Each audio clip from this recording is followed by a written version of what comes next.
Isang malakas na pagsabog ng puting pulbos ang sumalubong kay Luisa Santos pagpasok niya sa malawak na sala. Sinundan iyon ng tila ulan ng kumikinang na gintong glitters. Napakurap si Luisa, naramdaman ang pagdikit ng malagkit na pulbos sa kanyang pisngi at buhok. Saglit siyang napapikit. Sa gitna ng nakabibinging katahimikan na sumunod sa pagsabog, isang malinaw na isipin ang pumasok sa kanyang ulo. Ito na siguro iyon. Ang pagsubok. Dahan-dahan niyang iminulat ang kanyang mga mata. Sa harap niya, sa gitna ng sala na mukhang binagyo ng isang panaderya, nakatayo ang apat na magkakamukhang batang babae. Nakauniforme sila ng magagarang bestida, ngunit ang kanilang mga mukha ay seryoso. Magkakrus ang kanilang mga braso sa dibdib, at ang mga mata nila'y tila matatalim na punyal na nakatutok sa kanya. Sila ang dahilan kung bakit siya naririto. Ang mga De Villa quadruplets, ang mga prinsesang walang yaya na tumatagal ng higit sa 1 linggo. Siya ang ika-14. Hindi kumibo si Luisa. Tiningnan niya ang bawat isa sa kanila, sinasaulo ang maliliit na pagkakaiba sa kanilang mga mukha. Isang mahinang nangiti ang gumuhit sa kanyang mga labi, isang nangiting hindi inaasahan ng 4 na bata. Sino ang nakaisip nito? Tanong niya. Ang boses ay kalmado at may halong paghanga. Ang galing! Nakita niya ang bahagyang gulat sa mga mata ng mga bata. Nagkatinginan sila, tila hindi sigurado sa susunod na gagawin. Ang kanilang pinagplanuhang pananakot ay hindi umubra.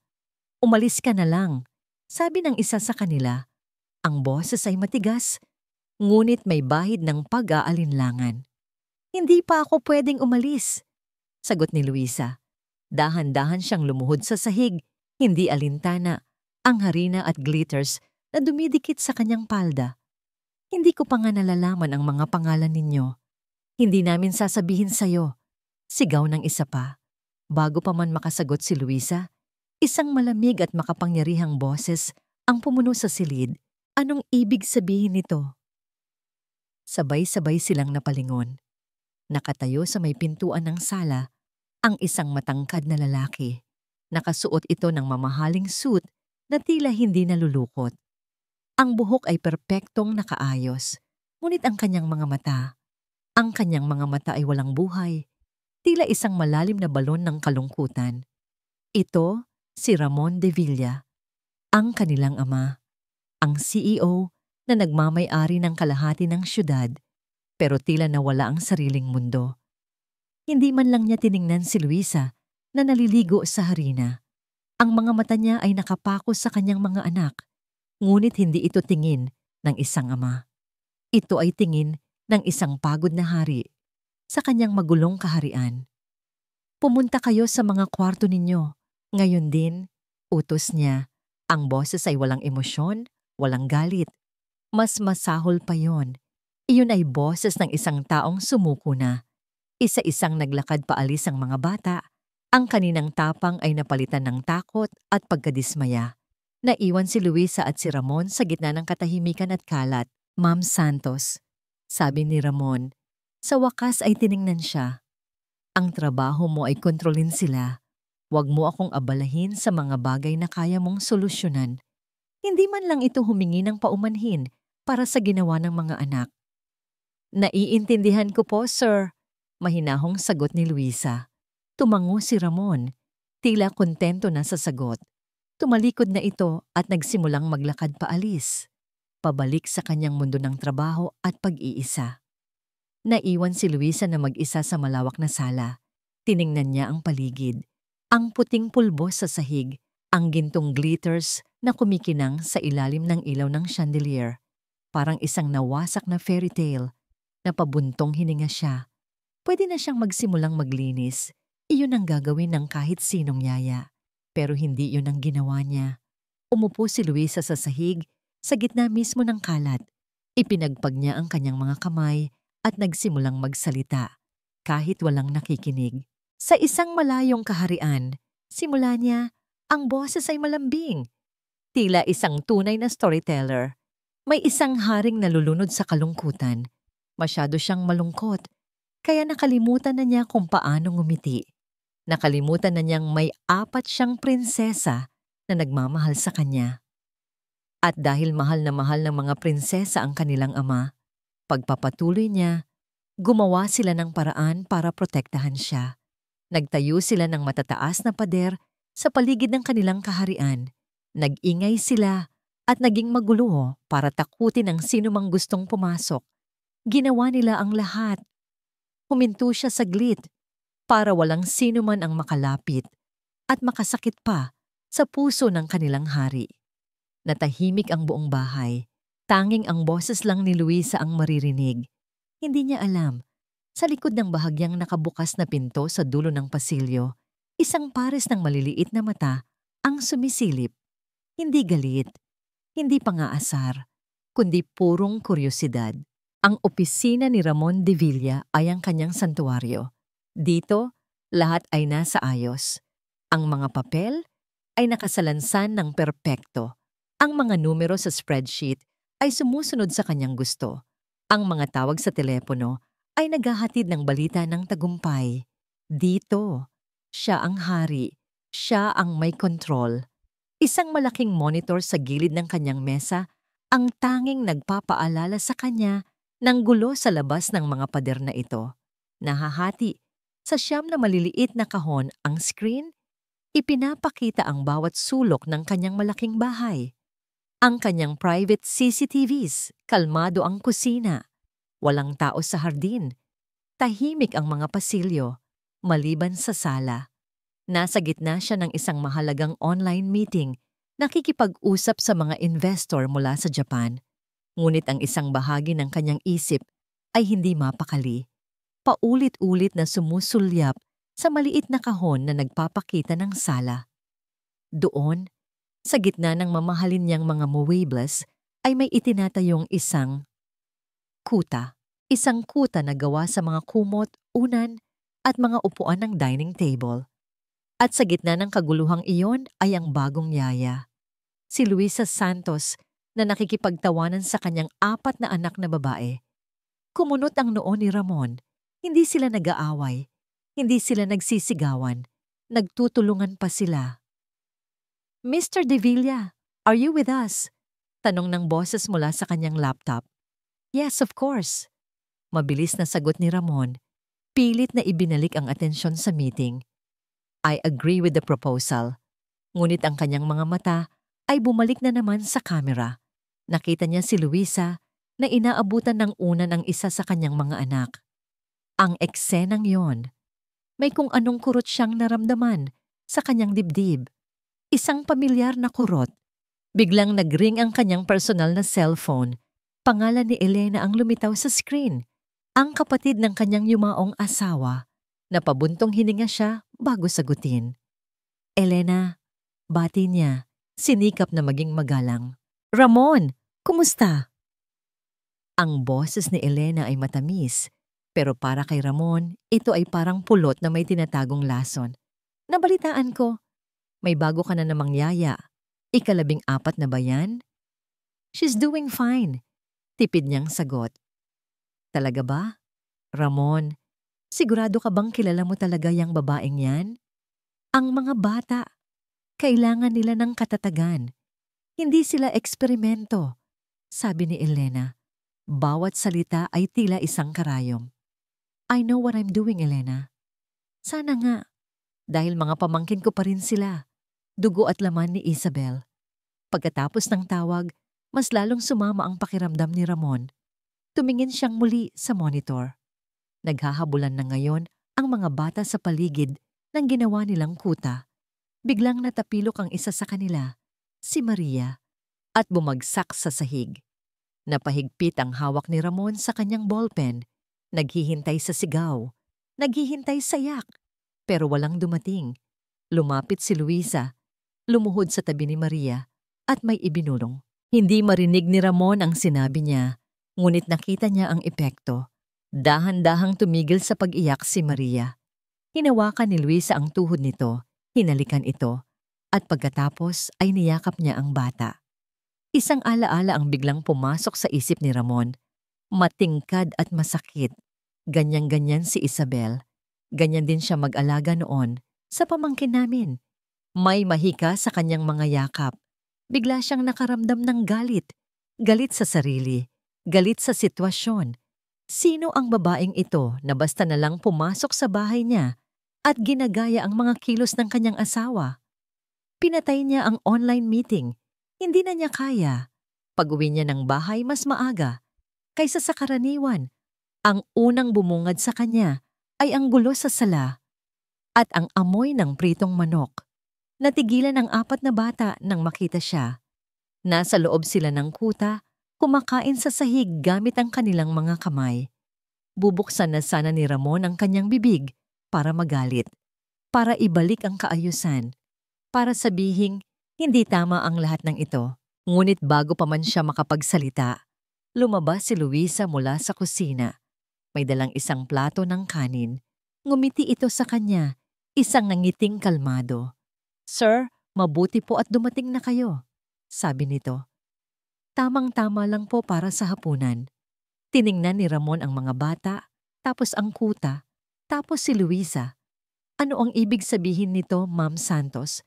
Bakit sila sa sahig kumakain?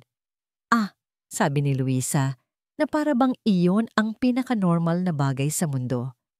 "Kasi po, sir, ngayong gabi, ito ang royal table ng mga prinsesa." Huminga ng malalim si Ramon, handa nang magbigay ng sermon, pero inunahan siya ni Luisa.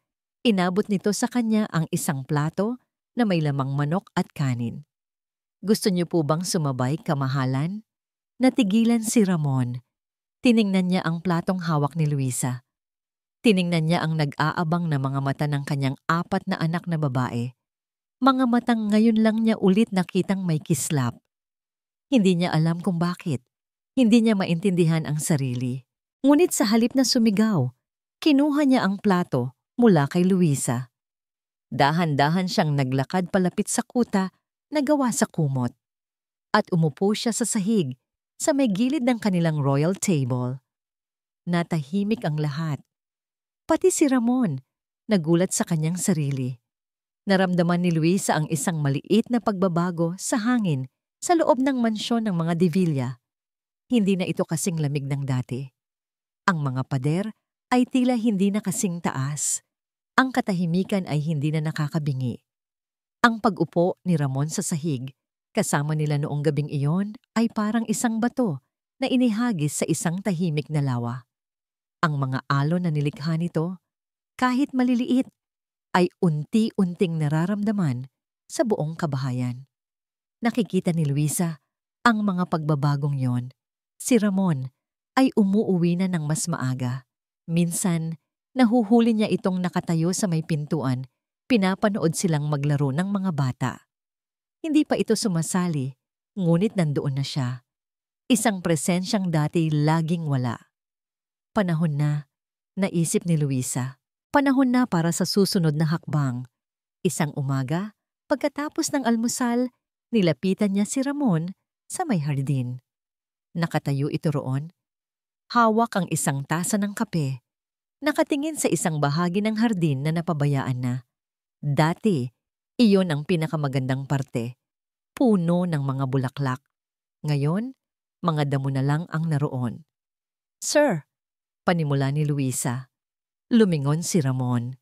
May pagtataka sa mga mata nito. Hindi sanay na kinakausap sa labas ng mga formal na utos. "May naisip po akong proyekto," sabi ni Luisa, maingat sa kanyang mga salita. "Para sa mga ba?" Kumunot ang noo ni Ramon. "Ano ang proyekto?" "Ang hardin po," sabi ni Luisa. Itinuro ang napabayaang lugar. "Naisip ko po, baka pwede nating buhayin ulit. Isang secret project para sa ating lahat." Nakita ni Luisa ang pagbabago sa mukha ni Ramon. Isang mabilis na anino ng sakit ang dumaan sa mga mata nito. Ngayon, naiintindihan na ni Luisa. Ito ang hardin ni Isabel. "Wag na." Mabilis na sabi ni Ramon. Ang boses ay biglang naging malamig ulit. "Maraming trabaho. Maraming gagastusin." "Hindi po kailangan ng malaking gastos, sir." Pagpupumilit ni Luisa, hindi nagpatinag. "Ang kailangan lang po ay mga kamay na magtatanim at oras. oras na magkakasama. Hindi sumagot si Ramon. Tumalikod ito. Tila tapos na ang usapan. Pero hindi sumuko si Luisa. Kinagabihan, sa oras ng pagkukwento, sinimulan niyang isalaysay ang isang bagong istorya. May isang reyna. Simula niya, habang ang 4 na batang babae ay tahimik na nakikinig sa kanya, na may hardin na puno ng mahika. Bawat bulaklak doon ay may itinatagong alaala. Ngunit nang mawala ang reyna, nalungkot ang hardin. Ang mga bulaklak ay tumigil sa pamumulaklak. Naghihintay sila. Naghihintay saan, Yaya Louie? Tanong ng isa sa mga bata. Naghihintay sa mga prinsesa. Nakangiting sagot ni Luisa. Naghihintay sila sa mga prinsesa na hahanapin ulit ang mga nawawalang bulaklak. Kinabukasan, nadatnan ni Ramon ang 4 niyang anak na naghuhukay sa lupa gamit ang mga kutsara mula sa kusina. Anong ginagawa ninyo? Tanong niya, naguguluhan. Hinahanap namin ang mga bulaklak ni Mommy. Sabay-sabay nilang sagot. Napatingin si Ramon kay Luisa na nakatayo sa di kalayuan. Nakangiti ito. Isang ngiting nagsasabing, sila ang nagdesisyon, hindi ako. Napabuntong hininga si Ramon, isang malalim na buntong hininga ng pagkatalo. O siguro, ng pagsuko. Hindi ganyan, sabi niya sa mga bata. Kumuha kayo ng maliliit na pala. Nasa bodega. Iyon na ang simula. Noong una, nanonood lang si Ramon mula sa bintana ng kanyang opisina. Ngunit kinabukasan, lumabas na siya, dala ang kanyang kape. At sa ikatlong araw, hindi niya namalayan, nakaluhod na rin siya sa lupa. Nag-aalis ng mga damo katabi ng kanyang mga anak. Habang naghuhukay sila, isang maliit na bato ang nahawakan ni Ramon. Ngunit hindi ito bato. Isa itong garden marker na may nakasulat na pangalan ng bulaklak, sunflower. Paborito ni Mommy yan, sabi ng isa sa kanyang mga anak. Napatingin si Ramon sa bata. Nagulat. Paano mo nalaman? Sabi ni Tita Elena. Pero sabi niya, nalimutan mo na raw. Isang kurot ang naramdaman ni Ramon sa kanyang puso. Tumingin siya kay Luisa na nakatingin din pala sa kanya. Hindi ko nakalimutan, sabi ni Ramon. Ang boses ay mahina at medyo nanginginig. Ang mommy ninyo, mahal niya ang mga sunflower dahil palagi silang nakatingin sa araw. Palagi silang naghahanap ng liwanag. Habang sinasabi niya iyon, isang kamay ang humawak sa kamay niya sa ilalim ng lupa. Kamay ni Luisa. Pareho silang nag-aalis ng ugat ng isang matigas na damo. Nagtama ang kanilang mga balat. May kung anong kuryente ang dumaloy sa kanilang dalawa. Mabilis nilang binawi ang kanilang mga kamay, parehong namula at nahiya. Nagpatuloy sila sa pagtatrabaho hanggang sa paglubog ng araw. Pagod, marumi, pero may kakaibang saya. Nakatayo si Ramon, pinapagpag ang lupa sa kanyang pantalon. Tiningnan niya ang kanyang 4 na anak na babae. Madungis ang kanilang mga mukha, may lupa sa kanilang buhok, pero tumatawa sila. Malakas, masaya, at walang pag-aalala. Katabi nila si Luisa, nakangiti habang pinupunasan ng pisngi ng isa sa mga bata. At sa sandaling iyon, sa gitna ng ginulo nilang hardin, sa ilalim ng kulay kahel na langit, isang bagay ang nangyari na matagal nang hindi. Ngumiti si Ramon de Villa, isang tunay na ngiti. Isang ngamang ngiting umabot sa kanyang mga mata. Hindi niya alam, sa kabilang bahagi ng kalsada, sa loob ng isang itim na kotse, may isang pares ng matang nakamasid sa kanila. Hawak ni Elena Vargas ang kanyang cellphone, nakazoom in ang kamera sa masayang eksena. Bawat tawa, bawat ngiti, ay parang isang patalim na tumutusok sa kanyang puso. Isabel, kapatid ko, bulong niya sa sarili. Ang mga daliri ay humihigpit sa pagkakahawak sa manibela. Huwag kang mag-alala. Hinding-hindi ko hahayaan na may pumalit sa pwesto mo. Ang bagong normal sa bahay ng mga De Villa ay nagsisimula kapag tulog na ang mga bata. Dati, ang mga gabing ito ay napupuno ng nakabibinging katahimikan. Ngayon, napupuno ito ng amoy ng bagong timplang kape at mahinang usapan sa kusina. Hindi sinasadya, naging ritual na nila ito ni Luisa. Pagkatapos niyang siguraduhin na mahimbing na ang tulog ng 4 na prinsesa, didiretso si Luisa sa kusina para magtimpla ng kape. At si Ramon naman, na dati nagkukulong sa opisina hanggang hating gabi, ay natatagpuan na lang ang sariling naglalakad papunta rin doon. Doon, sa dilim ng kusina na sinisindihan lang ng maliit na ilaw sa ibabaw ng counter, sila nag-uusap. Ang gulo nilang matulog.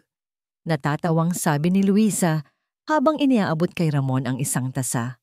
Si Maria, kailangang may yakap na unan. Si Ana naman, dapat nakaunat na parang starfish. Pinapanood lang ni Ramon si Luisa. Ang paraan ng pagtawa nito, ang paraan ng pagkilos nito sa loob ng kusina, na para bang matagal na itong nakatira doon. May kung anong kapayapaan siyang nararamdaman na matagal na niyang hindi nahanap. Hindi ko alam kung paano maging ama. Bigla na lang lumabas sa bibig ni Ramon. Nagulat siya sa sarili niyang katapatan. Si Isabel ang magaling doon. Alam niya ang lahat. Hindi siya tiningnan ni Luisa ng may pagkaawa. Tiningnan siya nito ng may pang-unawa. Walang sino man ang ipinanganak na marunong, sir. Mahinahon nitong sabi. Natututunan iyan. Sa mga sandaling iyon, hindi siya ang amo at hindi ito ang yaya. Dalawa lang silang tao na naghahanap ng liwanag sa dilim. Ngunit ang kapayapaang iyon ay hindi nagtagal. Isang Sabado ng hapon, habang naglalaro ang mga bata sa hardin, isang pamilyar na itim na kotse ang pumarada sa harap ng bahay. Si Elena. Bumaba ito na may dalang malaking paper bag at isang pekeng matamis ng ngiti. Ramon, mga pamangkin ko. Sigaw niya na para bang isa siyang reyna na bumisita sa kanyang mga nasasakupan. Agad na naramdaman ni Ramon ang pagbabago sa kapaligiran. Ang masayang tawanan ay napalitan ng tensyon. Nakita niya kung paano bahagyang napaatras si Luisa na para bang gusto niyang maging invisible. Tita Elena! Masayang bati ng mga bata. Tumakbo palapit sa kanya. May dala akong merienda, sabi ni Elena, at pagkatapos ay tumingin ito kay Luisa. Oh, hello Yaya. Pakihanda na lang ito sa kusina. Ang pagkasabi niya ng Yaya ay may diin, isang paalala ng lugar nito sa bahay. Pagkatapos ng merienda, inilabas ni Elena ang kanyang sandata. Isang makapal na photo album. Mga apo, halik kayo. Tawag niya sa mga bata. Umupo sa sofa sa sala. Tingnan natin ang mga litrato ng maganda ninyong Mommy Isabel. Umupo ang mga bata sa paligid niya. Masaya. Si Luisa naman ay nagsimulang magligpit ng mga pinagkainan. Ngunit alam ni Ramon na nakikinig ito. Binuklat ni Elena ang album. Bawat pahina ay isang patalim. Ito, noong kasal namin ng daddy ninyo. Ang ganda-ganda ng mommy ninyo, di ba? Ito naman noong birthday niya. Siya mismo ang nag-bake ng cake niya. Napakagaling niyang magluto. Ah, ito. Paborito kong litrato. Tingnan ninyo mga apo. Ang ganda-ganda ng Mommy Isabel ninyo. Sabi ni Elena. Ang boses ay mas malakas kaysa sa kinakailangan. Sana hinding-hindi yan makalimutan ng daddy ninyo. Sa pagkakataong yon, sinadya niyang tumingin kay Luisa. Nakita ni Ramon ang epekto ng mga salita ni Elena. Ang ngiti sa mukha ni Luisa ay unti-unting nawala. Ang kanyang mga balikat ay bahagyang bumagsak. Bigla, sa loob ng bahay na unti-unti na niyang itinuturing na tahanan, mukha na naman siyang isang estranghero. Isang tagalabas. Isang pamilyar na galit ang umakyat sa dibdib ni Ramon.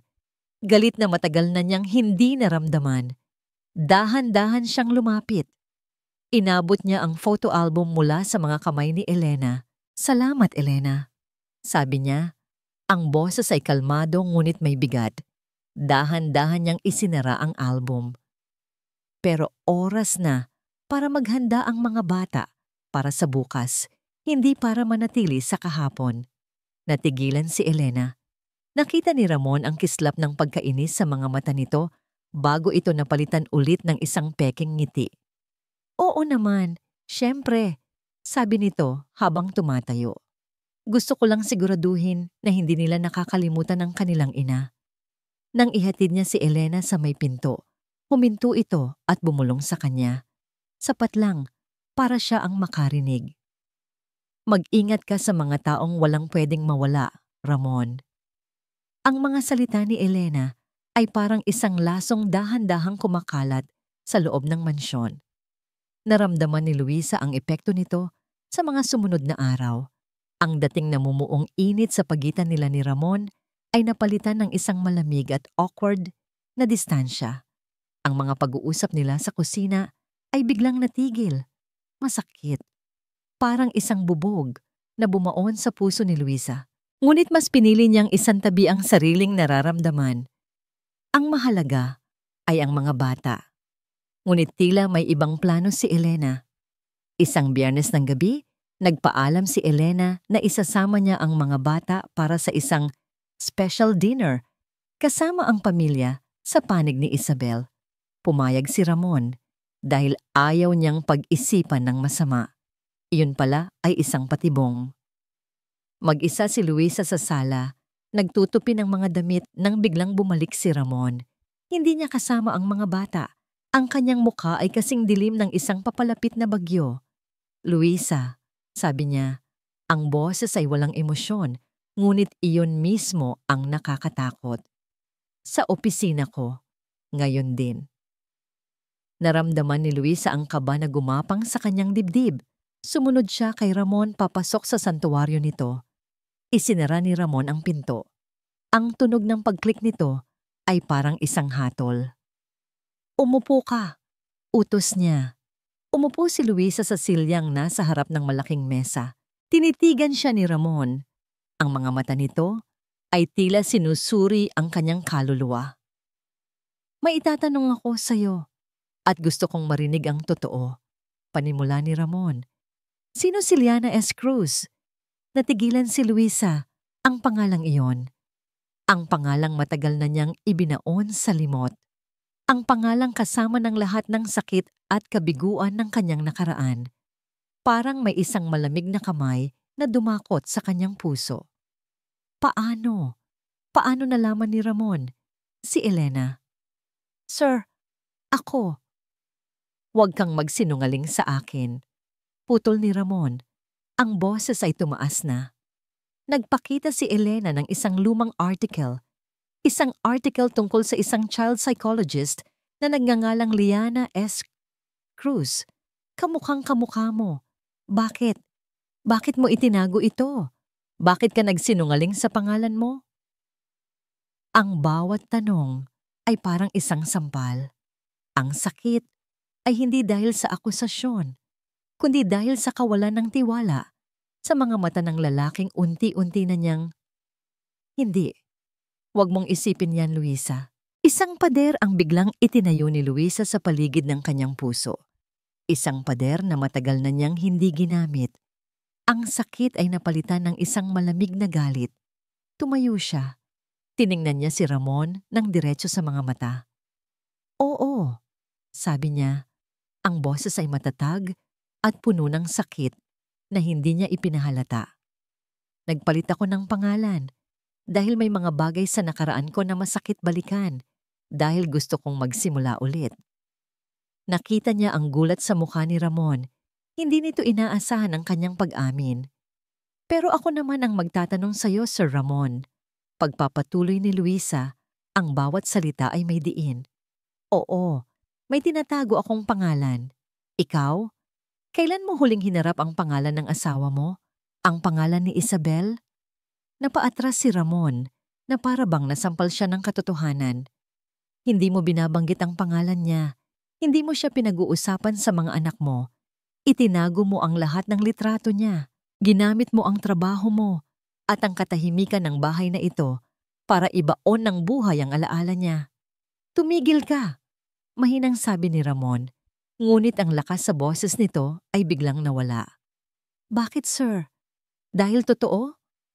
Naramdaman ni Luisa ang pangingilid ng kanyang mga luha. Ngunit pinigilan niya ito. Pareho lang tayo, Sir Ramon. Pareho tayong may tinatakbuhan. Ang pinagkaiba lang, Ang tinatakbuhan ko ay ang nakaraan ko. Ang tinatakbuhan mo ay ang sarili mo. Isang nakabibinging katahimikan ang namayani sa pagitan nilang dalawa. Ang mga salita ni Luisa ay nakabitin sa hangin, mabigat at totoo. Si Ramon ay nakatayo lang doon, hindi makapagsalita, hindi makakilos. Sapul na sapul siya. Tumalikod si Luisa at naglakad papunta sa pinto. Kung hindi mo ako kayang pagkatiwalaan, sabi niya, hindi lumilingon. Hindi kita matutulungan at lalong hindi ko matutulungan ang mga anak mo. Binuksan niya ang pinto at lumabas. Isinara niya ito nang may kasamang lakas. Ang tunog ng pagsara ng pinto ay umaling-awngaw sa buong opisina, parang isang malakas na putok ng baril. Nag-iwan ito ng isang malaking bitak sa pagitan nilang dalawa. Ang mga salita ni Luisa ay parang multo na hindi umaalis sa isip ni Ramon. Pareho tayong may tinatakbuhan. Ang tinatakbuhan mo ay ang sarili mo. Pagkatapos ng gabing iyon, isang pader ng katahimikan ang muling bumalot sa mansyon. Mas malala pa kaysa dati. Nandoon pa rin si Luisa. Ginagawa niya ang kanyang trabaho ng may profesionalismo. Pinapakain ang mga bata, pinapatulog sila, tinutulungan sa kanilang mga gawain. Ngunit wala na ang init, wala na ang mga ngiti, wala na ang mga kwento. Para siyang isang magaling na makina na gumagana ayon sa nararapat, pero wala ng puso. At si Ramon, nalulunod siya sa katahimikang iyon. Sinubukan niyang balewalain ito. Ibinuhos niya ang kanyang sarili sa trabaho, doble pa sa dati.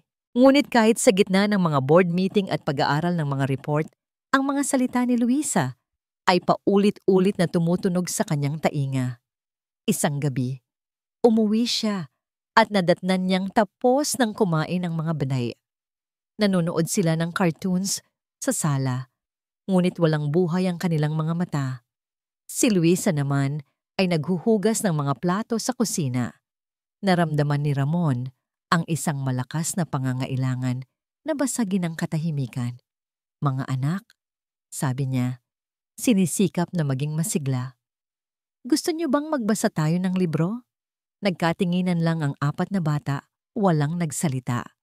Pumunta si Ramon sa maliit nilang library at kumuha ng isang libro.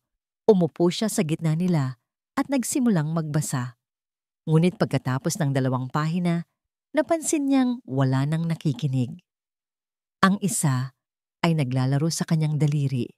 Ang isa ay nakatingin sa kawalan. Hindi ba ninyo gusto ang kwento? Tanong niya, may bahid ng pagkadismaya. Hindi po, sagot ng isa sa kanila, si Ana. Kay Yaya Louie lang po kami nakikinig. Parang isang suntok sa sikmura ang naramdaman ni Ramon. Sumuko siya, tumayo siya at tumingin sa direksyon ng kusina. Gusto niyang humingi ng tulong kay Luisa. Gusto niyang sabihin, hindi ko kaya, tulungan mo ako. Ngunit nakita niya ang likod ni Luisa, diretso at hindi lumilingon. At ang pride ni Ramon ay pumigil sa kanya. Kaya't sa halip, ginawa niya ang dati niyang ginagawa. Tumalikod siya at naglakad pabalik sa kanyang opisina, pabalik sa kanyang lungga. Ang sitwasyong ito ay isang perpektong pagkakataon para kay Elena. Naging mas madalas ang pagdalaw niya. Bawat dalaw, may dala siyang mga laruan, mga pagkain, mga pangako. Kinukuha niya ang mga bata tuwing weekend. Dinadala sila sa mall, sa amusement park. Si Tita Elena, binilhan kami ng bagong manika. Si Tita Elena, sabi niya, isasama niya kami sa beach. Ito ang mga linyang naririnig ni Ramon mula sa kanyang mga anak. At bawat isa ay parang isang karayom na tumutusok sa kanyang pagkalalaki. Isang hapon, habang papasok siya sa bahay, narinig niya ang boses ng isa sa kanyang mga anak, si Sofia mula sa sala. Nakikipag-usap ito kay Elena sa telepono. Opo, Tita Elena, sabi ng bata. Sige po, pwede po bang dito ka na lang tumira sa bahay? Miss na po namin si Mami. Biglang huminto si Ramon sa paglalakad. Ang huling pangungusap ay parang isang malakas na sampal sa kanyang mukha. Miss na po namin si Mommy, at sa sandaling iyon, ang galit niya ay hindi na para kay Luisa o kay Elena. Para na ito sa sarili niya. Naglakad siya papunta sa bodega, isang lugar sa bahay na 3 taon na niyang hindi pinapasok.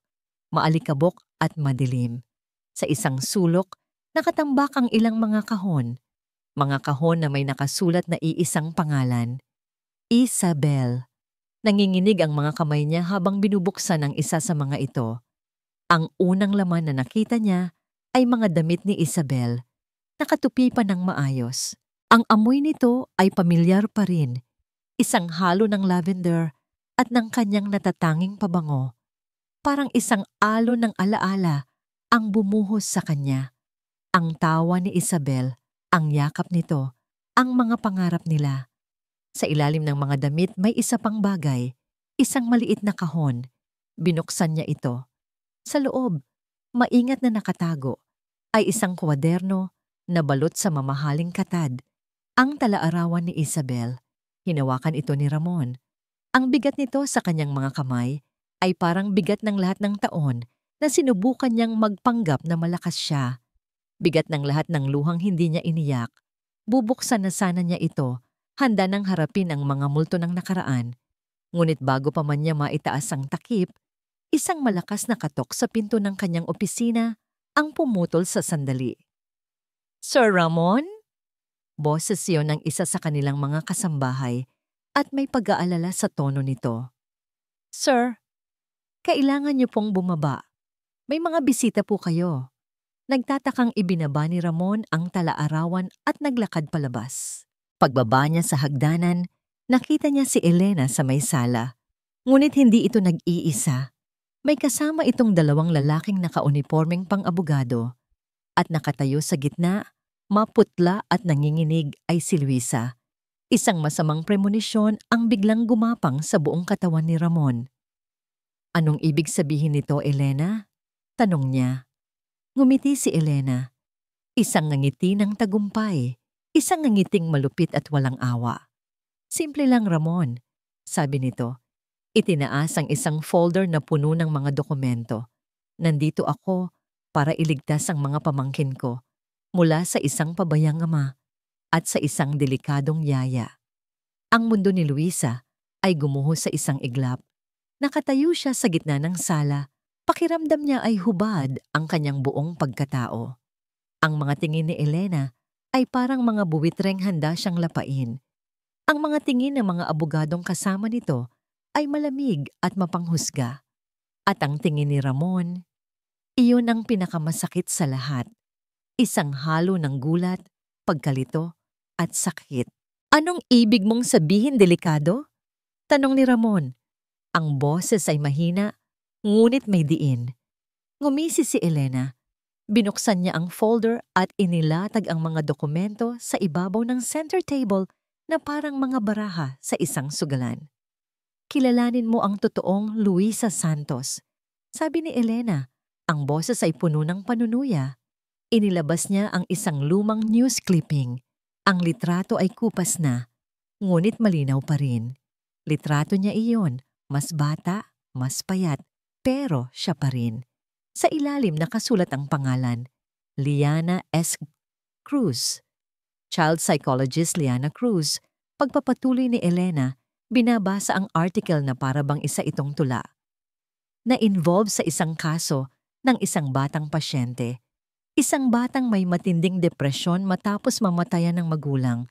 Isang batang tumalon mula sa bintana ng kanyang silid-aralan. Bawat salita ay parang isang suntok sa sikmura ni Luisa. Hindi, wag. Ang pangalan ng bata ay Marco, sabi ni Elena. Tinitigan si Luisa ng diretso sa mata na para bang gusto nitong durugin ang kanyang kaluluwa. Hindi mo siya nailigtas, di ba, Liana? Pagkatapos ng insidenteng iyon, bigla ka na lang naglaho. Isinuko mo ang lisensya mo. Nagpalit ka ng pangalan. Itinapon ni Elena ang folder sa mesa. Iyan ang babaeng ipinagkakatiwala mo sa mga anak ni Isabel. Ramon, isang babaeng may problema sa pag-iisip. Isang babaeng may trauma. Paano mo nasisikmurang ipasok ang isang tulad niya sa pamamahay mo? Hindi makapagsalita si Luisa. Ang hangin ay tila naubos sa kanyang mga baga. Ang alaala ni Marco, ang batang may malulungkot na mga mata, ang batang hindi niya nailigtas, ay bumalik na parang isang bangungot.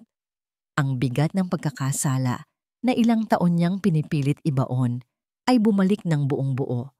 Tumingin siya kay Ramon, naghahanap ng kahit anong senyales, pag-unawa, awa, kahit ano. Ngunit ang nakita niya lang ay isang mukhang basag, isang mukhang hindi alam kung ano ang paniniwalaan. Sir, nagsimulang magsalita si Luisa, ang boses ay basag at nanginginig. Totoo ba? Tanong ni Ramon. Ang mga mata ay nakatitig sa kanya, puno ng sakit. Hindi makasagot si Luisa. Ang kanyang katahimikan ay ang kanyang pag-amin. Sa sandaling iyon, ang isa sa mga abogado ay lumapit kay Ramon at nag-abot ng isa pang set ng mga dokumento. Mr. De Villa, formal na sabi ng abogado. Ito po ay isang kopya ng petisyon na isinampa ni Mrs. Elena Vargas sa korte. Isang petisyon para sa full custody ng inyong 4 na anak sa dahilang hindi ninyo nagagampanan ang inyong tungkulin bilang ama at paglalagay sa kanila sa panganib sa pamamagitan ng pagkuha ng isang hindi kwalipikado at emotionally unstable na tagapag-alaga. Parang isang bombang sumabog ang mga salitang yon sa loob ng silid. Custody, kukunin ni Elena ang mga bata dahil sa kanya. Kasalanan niya. Hindi, bulong ni Luisa. Hindi ninyo pwedeng gawin yan. Tiningnan siya ni Elena na may pagkasuklam. Manahimik ka. Wala kang karapatan magsalita dito. Isa ka lang yaya. At pagkatapos ng araw na ito, isa ka ng unemployed na yaya. Gumuho ang lahat para kay Luisa. Ang munting pag-asa na nagsimulang tumubo sa kanyang puso sa loob ng bahay na ito ay biglang nalanta at namatay. Siya ang panganib. Siya ang lason. Habang nananatili siya rito, mas lalong nalalagay sa alanganin ng pamilyang unti-unti na niyang minamahal. Kailangan niyang umalis. Hindi na niya hinintay ang utos ni Ramon. Hindi na niya kayang tingnan pa ang mukha nito. Tumalikod siya at tumakbo. Tumakbo siya paakyat ng hagdan, papasok sa kanyang maliit na silid. Nanginginig ang mga kamay niyang binuksan ng aparador at kinuha ang kanyang lumang maleta. Hindi na siya nag-abala pang magtupi. Basta na lang niyang inihagis ang kanyang mga damit sa loob. Habang ginagawa niya iyon, ang mga luha na kanina pa niya pinipigilan ay bumuhos na parang ulan. Tapos na. Kinuha niya ang isang piraso ng papel at isang ballpen. Nagsulat siya ng 2 salita. Patawad po. Itinupi niya ito at pumasok sa master's bedroom. Tahimik at walang laman. Inilagay niya ang sulat sa ibabaw ng unan ni Ramon.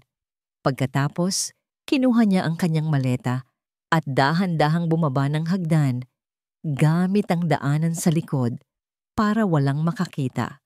Bago niya buksan ang pinto sa likod, sumilip siya sa sala. Nandoon pa rin sila, nag-uusap, galit, tensyonado. At sa may hagdanan, nakatayo ang isa sa mga bata, si Maria. Yakap-yakap ang kanyang teddy bear. Umiiyak ito. Daddy?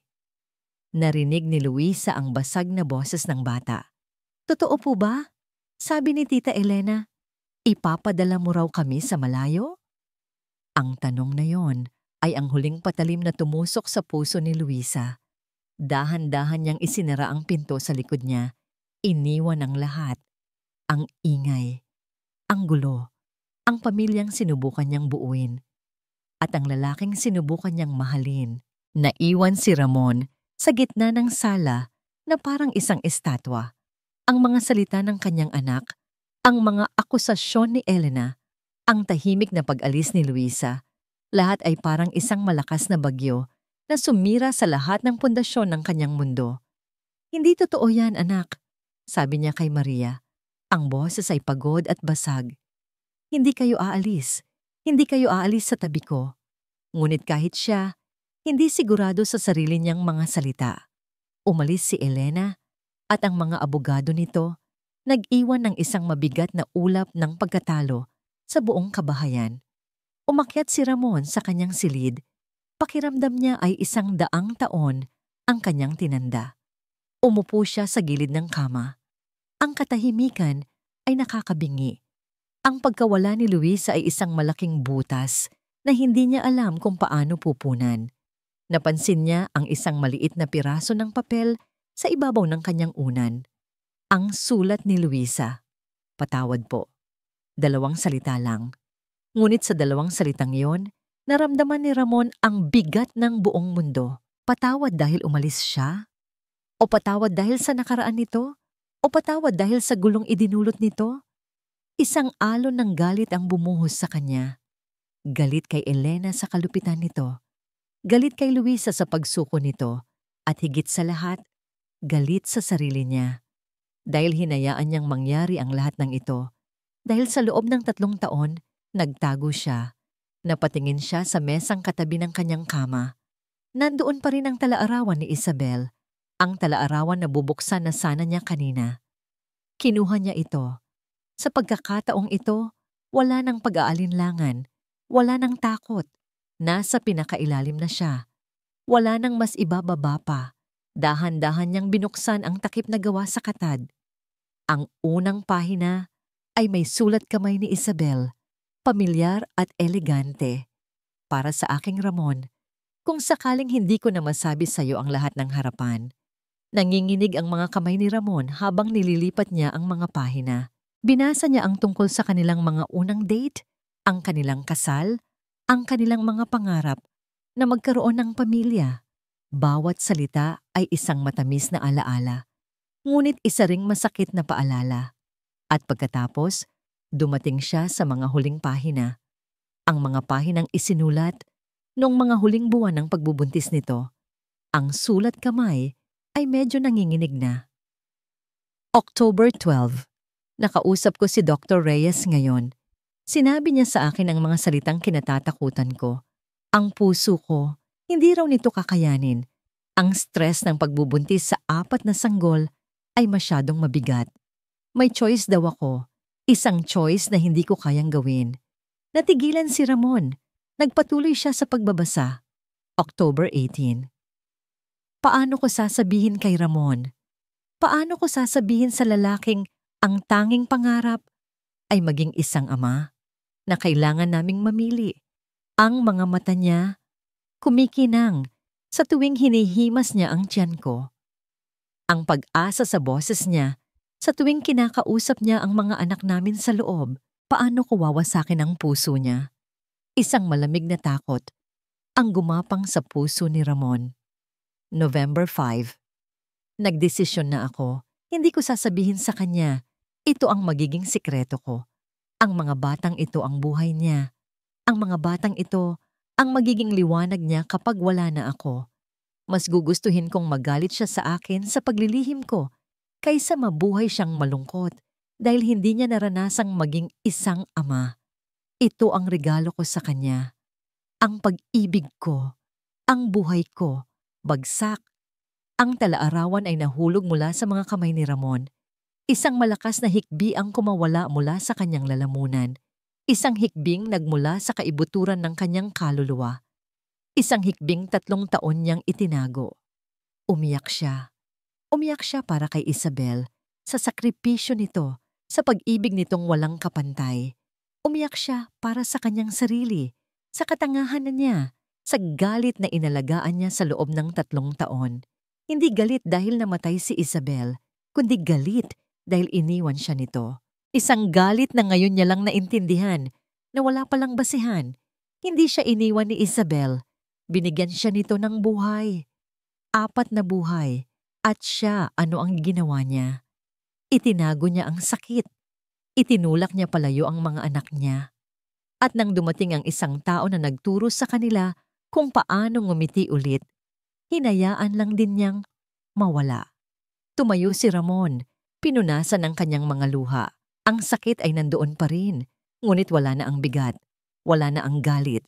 Napalitan ito ng isang bagay na mas malakas, determinasyon. Kinuha niya ang kanyang cellphone mula sa mesa. Tinawagan niya ang kanyang abogado. "George!" sabi niya. Ang boses ay kalmado na, ngunit may bakal na determinasyon. "Maganda ka. Lalaban tayo." "Ramon, mahirap ang kasong ito. Alam ko." Putol ni Ramon. "Pero bago ang lahat, may kailangan akong gawin. May kailangan akong hanapin. At kailangan ko ang tulong mo." Natagpuan ng investigador ni Ramon si Luisa sa isang maliit at lumang apartment complex sa kabilang dulo ng syudad.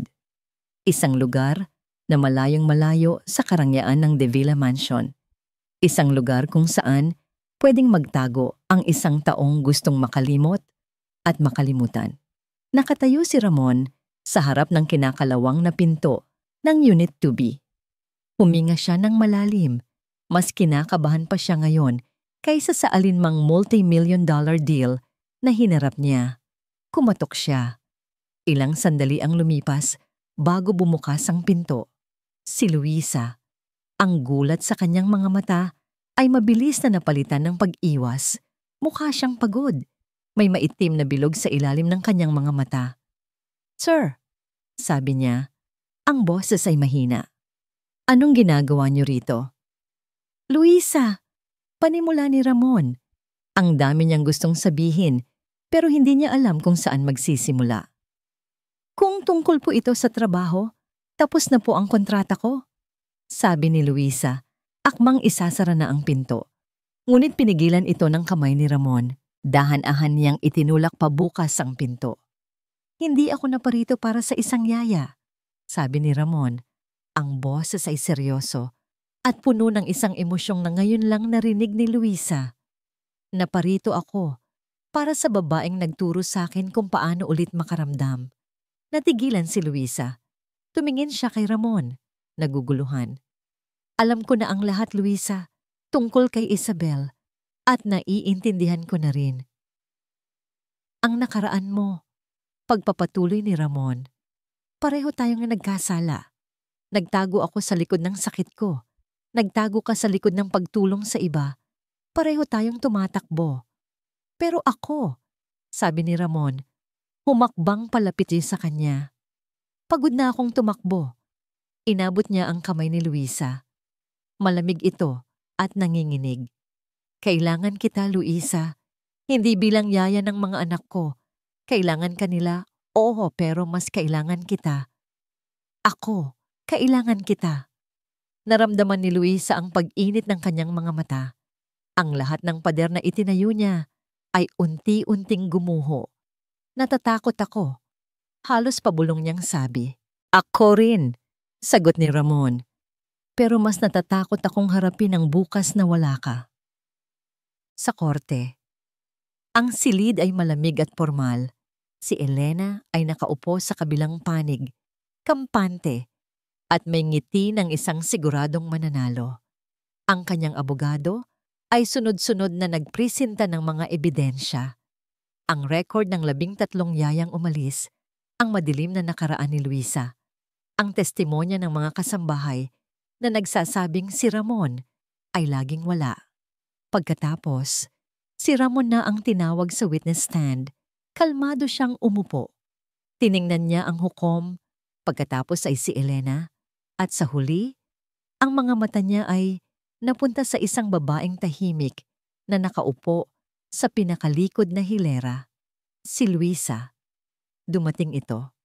"Mr. De Villa," nagsimula ang abogado ni Elena. "Totoo bang kumuha kayo ng isang yaya na may kasaysayan ng professional misconduct at posibleng mental instability?" Tumingin si Ramon sa abogado. "Opo." Nagulat ang abogado. Nagulat ang lahat, pati si Elena. "Opo," ulit ni Ramon. Ang boses ay malinaw at matatag. "Kumuha ako ng isang babaeng may malalim na sugat sa nakaraan. Dahil sino ba ako para humusga? Ako rin. Ako rin ay may sugat." Tumingin siya sa hukom. "Your Honor, sa loob ng 3 taon, naging masama akong ama. Naging anino na lang ako sa sarili kong pamamahay. Iyon po ang totoo. Nalunod ako sa sarili kong pighati at hindi ko nakita na ang mga anak ko ay nalulunod din. Inaamin ko ang lahat ng aking pagkakamali. Ngunit hindi ko po tatanggapin na ako ay isang pabayang ama dahil natututo na po ako at natuto ako dahil sa babaeng iyon, sabi ni Ramon. At sa pagkakataong ito, itinuro niya si Luisa sa likod. Siya po ang nagturo sa akin na ang mga alaala ay hindi dapat ibinabaon, kundi dapat pinagyayaman. Siya po ang nagbalik ng mga ngiti sa mga labi ng aking mga anak. Siya po ang nagturo sa akin na ang pagiging ama ay hindi tungkol sa pagiging perpekto.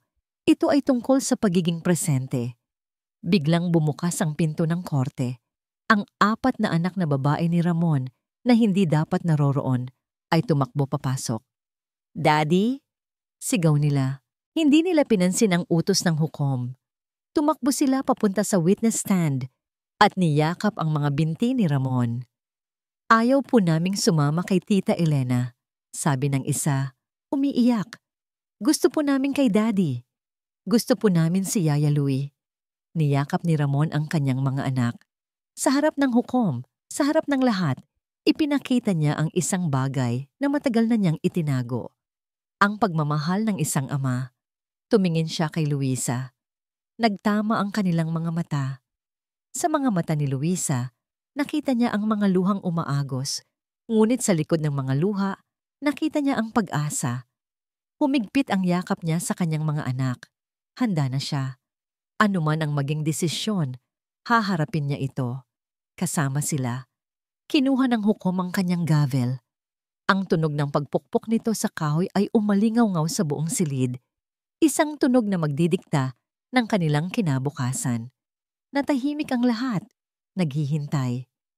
Ilang buwan pagkatapos ng araw na yon sa korte, ang hangin sa hardin ng mga Devilla ay puno ng amoy ng lupa at ng matamis na halimuyak ng mga bulaklak. Ang dating napabayaang hardin ay isa na ngayong paraiso ng mga kulay. At sa gitna nito, nangingibabaw ang isang hanay ng mga matatayog na sunflower. Ang kanilang mga mukha ay nakatingin lahat sa araw. Nakaluhod si Luisa sa lupa. Tinuturuan ng isa sa mga bata kung paano magtanim ng isang bagong usbong. "Dahan-dahan lang, Ana," sabi niya. Ang boses ay malambing.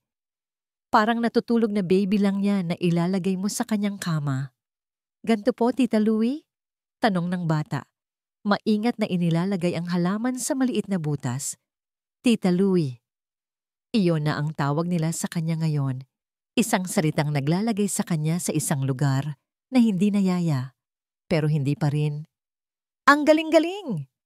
Puri ni Luisa. Ginulo ang buhok ng bata. Narinig niya ang tawanan mula sa kabilang dulo ng hardin. Si Ramon. Nakikipaghabulan ito sa 3 pa nilang anak sa paligid ng isang fountain. Ang tawa niya ay malakas, malaya, at totoo. Isang tunog na naging paboritong musika ni Luisa. Nanalo sila sa kaso. Ang desisyon ng hukom ay pabor kay Ramon. Nakita ng korte ang katotohanan sa likod ng mga luha at pagsisisi ng isang ama. Nakita nito ang pagmamahal ng mga anak na ayaw mawalay sa kanya. Pagkatapos ng paglilitis, kinausap ni Ramon si Elena. Walang ibang nakakaalam kung ano ang kanilang pinag-usapan. Ang tanging alam ni Luisa ay ibinigay ni Ramon ang talaarawan ni Isabel kay Elena para basahin nito. Mula noon, hindi na sila ginulo ni Elena. Minsan, nagpapadala ito ng mga regalo para sa mga bata, ngunit hindi na ito nagpapakita.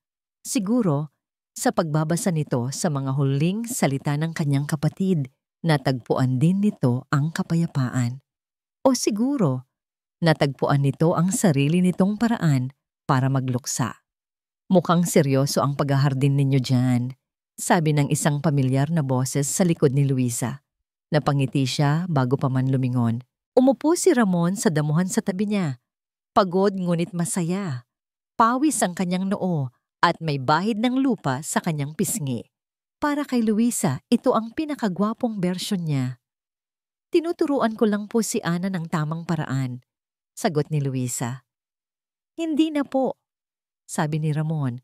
Ang mga mata ay malambing. Matagal na nating napag-usapan yan, namula si Luisa. Pasensya na, nakasanayan lang. Pinanood nila ang mga bata na ngayon ay naglalaro na ng taguan sa likod ng mga sunflower. Ang kanilang mga halakhak ay sumasama sa huni ng mga ibon. Isang bagong simula. Iyon ang salitang laging nasa isip ni Luisa. Hindi ito isang paglimot sa nakaraan. Ang alaala ni Isabel ay laging nandoon sa mga sunflower, sa mga kwento, sa mukha ng kanyang 4 na anak na babae. Ngunit hindi na ito isang multo na nananakot. Isa na itong anghel na nagbabantay. Ang nakaraan ni Luisa ay nandoon pa rin din. Ang alaala ni Marco ay hindi na isang bangungot na gumigising sa kanya sa gabi.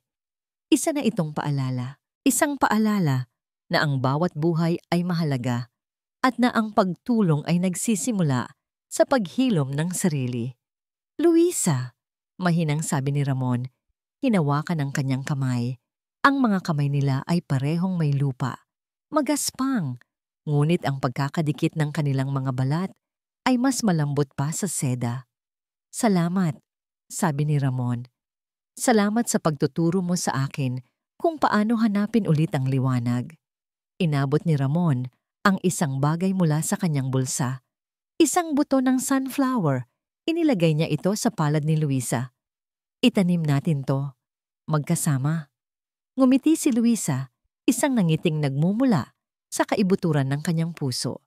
Habang naghuhukay sila ng panibagong butas, lumapit ang isa sa mga bata. Si Sofia, ang pinakatahimik sa kanilang lahat. Tumingin ito kay Ramon, pagkatapos ay kay Luisa. Tita Luisa, sabi ng bata. Ang boses ay seryoso at puno ng inosenteng tanong.